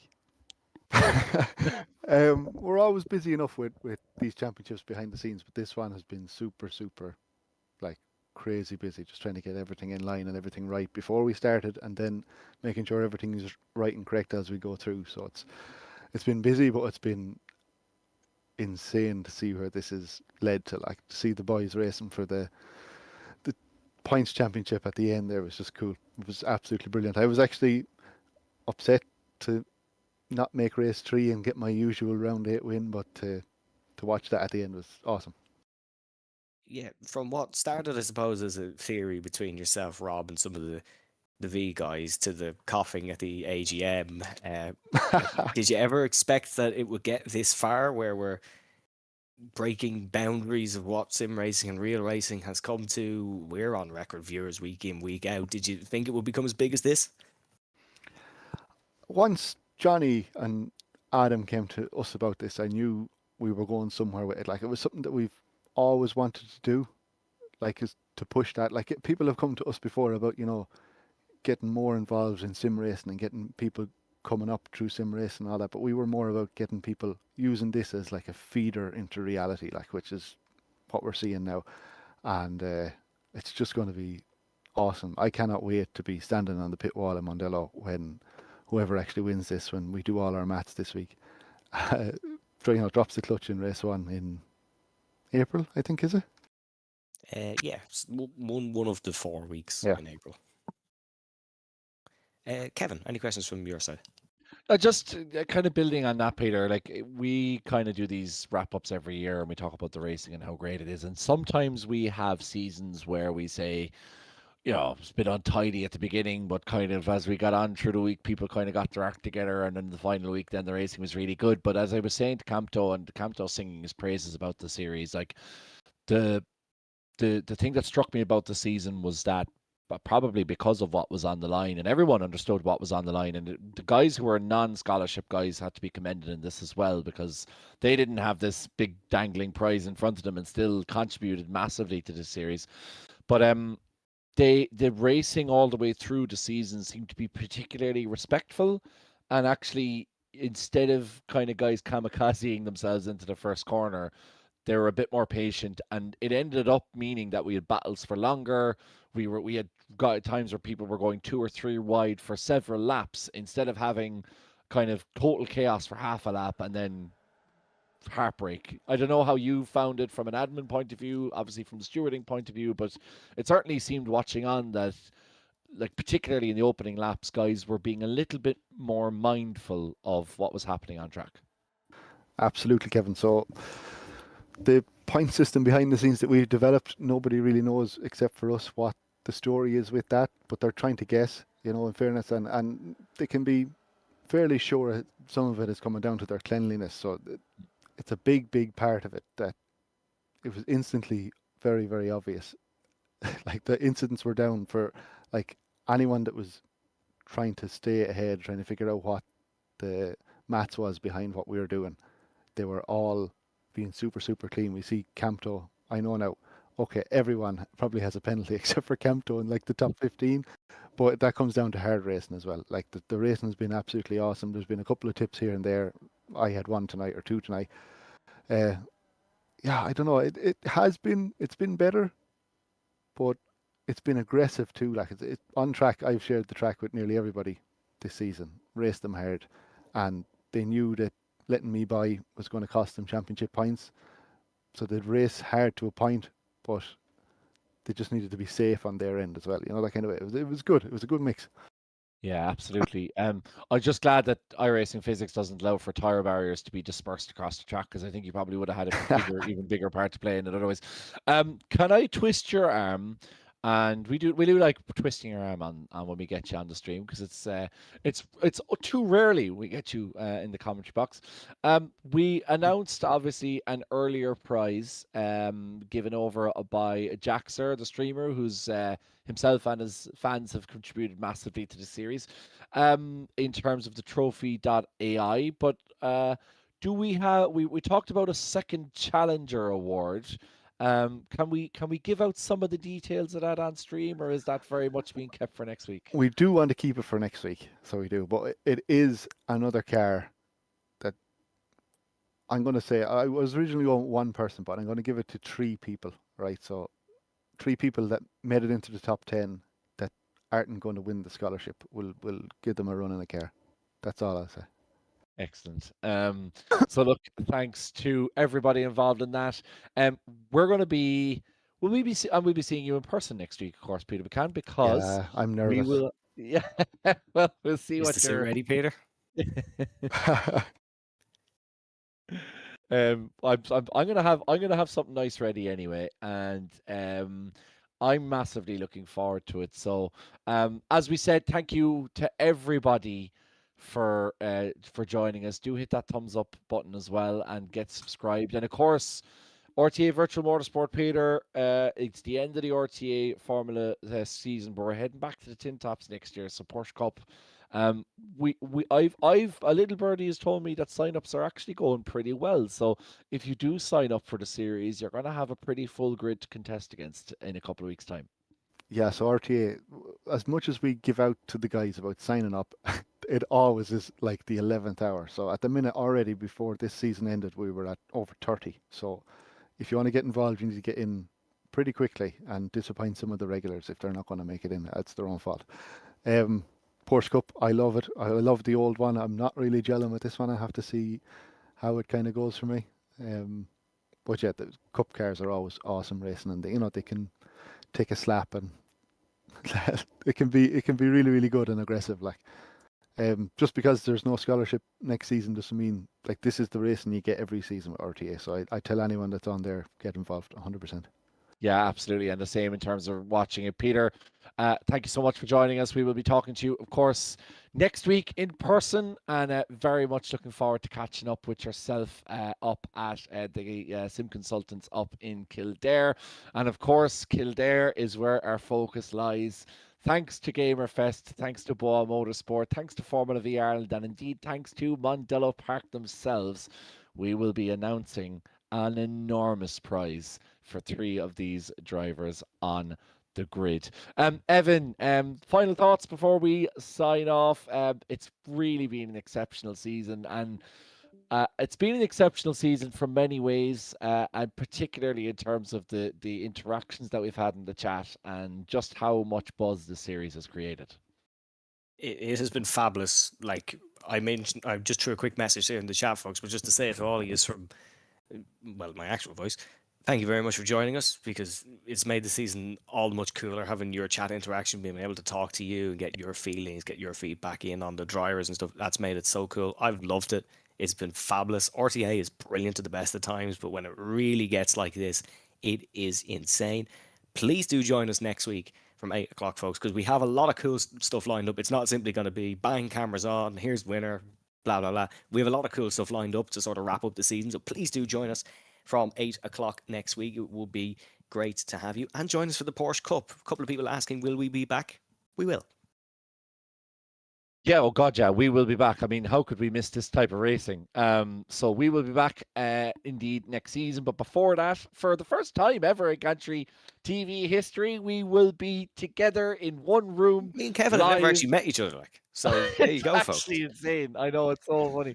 And it was similar with your predecessor, Jack Canan. We hadn't actually met each other for years until we actually went and did a very special event, of which we won't talk about anymore, because we have our next special event. I'm really looking forward to this. It's been way too long since we've been all together in front of camera, so very much looking forward to presenting what's going to be a really exceptional awards show for the Formula V Scholarship Series. Again, my massive thanks and our massive thanks to Gamerfest, to Ball Motorsport, to Formula V Ireland, and indeed Mondello Park. And you can head to rtavirtualmotorsport.com, as we said, for all of the information on next season. But all eyes will be heading to Kildare next week. 8 o'clock is where you can find us. Do give us a thumbs up, click that bell as well, and subscribe to us to be given the notification to make sure you don't miss one of the biggest nights in Irish sim racing history, where we will announce the very first winners of the RTA Virtual Motorsport Formula V Scholarship Series. From myself, Kevin Galvin, from Evan Dalton, and indeed from Ronan Hederman, whose sim racing consultants we will be heading to next week. Slán go fóill.